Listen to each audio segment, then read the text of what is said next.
Hi guys, it's Chris at Cork and Crone, back at my cider table with some more cider to try. We're back in Norfolk. We took a detour to Herefordshire to try the Ross and White Oak Cask, which is super peaty. I actually really enjoyed it, and I don't really like peaty whiskies, but it was pretty cool actually. I thought it was beast. We're going to try something that might also be beast. We're back at Crone's organic cider.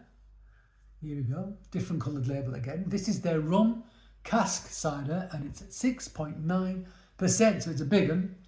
So those rum barrels seem to have injected some booze into this because I think, I can't remember what their standard ciders were, but I'm pretty sure it wasn't 6.9, I think closer to 6, I think. Anything on here at all that I want to read out? Contains no sulfite or artificial sweeteners, and there's no label on the back. That's it. That's your label in its entirety. So let's open it. I'm going to put it in a proper tasting glass.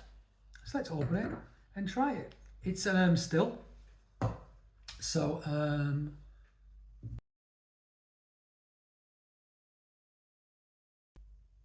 magic.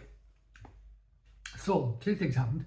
I went to get this special magic Spanish pouring cork for throwing cider without spilling it. But also when I went to restart my camera, for some reason it didn't restart. So I opened the bottle, poured it out, started drinking it, realised it wasn't filming. So we have to do it all again. Anyway, we're going to put it into this glass, which I've already emptied once. I'm going to pretend like I've never tried it before. I mean, I've only just tried it for the very first time. So let's pour it out. Throw it into the glass. Nice. Let's have a look at the colour with my ceramic thermometer. There you go. Almost going into amber, but hazy deep gold, I want to say that is. There you go. So let's give it a sniff. So, yeah.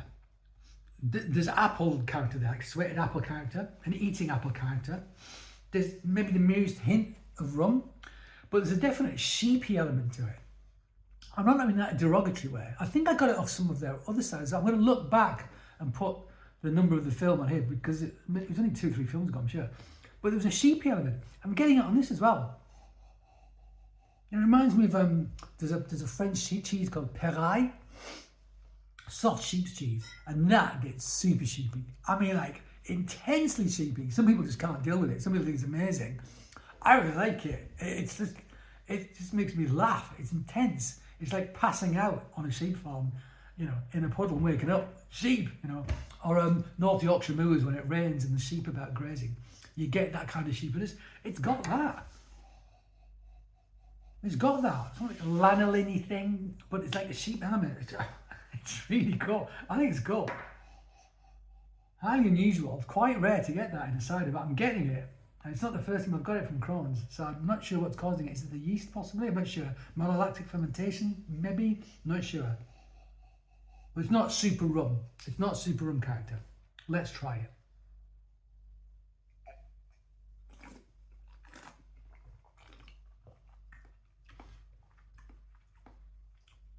So I feel like there's some bitter sharps in this.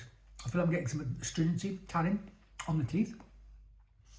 I don't feel like I'm getting like hard tannin leatheriness from the back. Almost like a grapefruity kind of element on the back, I want to suggest. Minerality, apple, kind of like eating apple actually. Fresh eating apple, apple skin. Not loads of rum. I mean, the merest suggestion. It's the merest suggestion. So I don't know if this has been used previously to have cider in it, you know, for fermentation and maturation. So it's not got as much rum left in the wood itself. Or isn't there for a small amount of time? And it can also depend on the size of the barrel, because the smaller the barrel, the more contact of wood there is to the liquid inside, and that will imbue more flavour as well. So size of the barrel makes a big difference. Could be a combination of all those factors.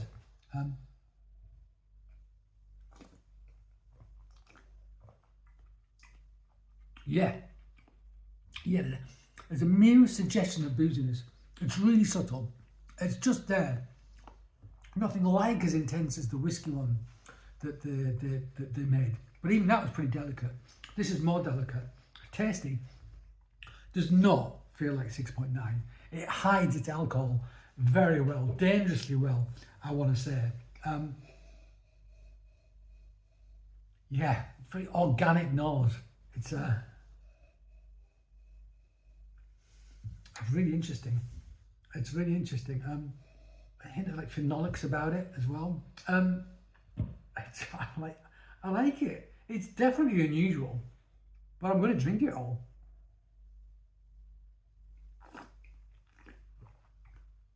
Yeah, I wonder what's bringing that characteristic to their ciders. Unless it's the same base cider they use for both.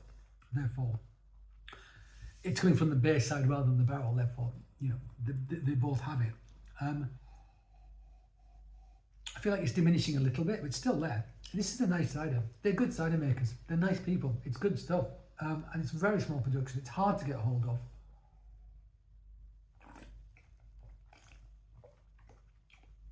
Beautiful little small holding. Second generation production now. Yeah, that kind of grapefruit pith element.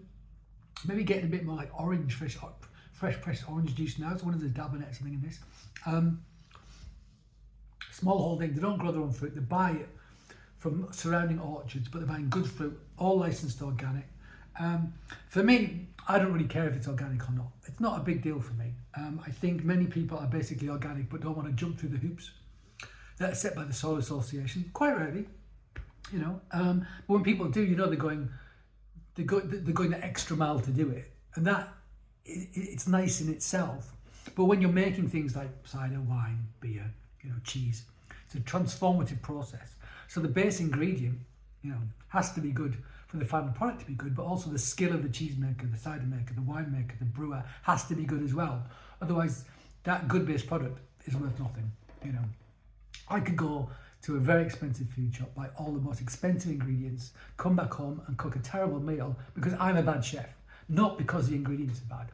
So that's something to bear in mind. For me, I'm more interested in provenance and so forth. You know, so a lot of the cider makers I work with, it's their own orchards, or they're organic, or both, even though they're not licensed organic, or, you know, it's 100% juice, it's wild yeast. They're doing, you know, their standard orchards. There's animals grazing in the orchards. There's all these practices. You know, no pesticides, no spraying. You know, it's a great biodynamic kind of environment, if you like, that the apples are growing in, and you have pollinators pollinating like bees and so forth. Great environments. Those are the sort of things I look for, and also skill as a cider maker. Those are important factors for me, not the organic stamp. But those two things tend to go hand in hand for the most part. But it's worth mentioning that an industrial cider maker could make an organic cider. They could take organic apples and make them into a cider in an industrial way, in a big fermenter with very fast-acting yeast and so forth, and make something which tastes all right, but not amazing. So there's more to it than just the provenance of the apples, though that is important. So there you go. We like Crone's. We like their rum cask cider.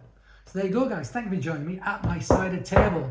I hope you join me again. But until that time, cheers.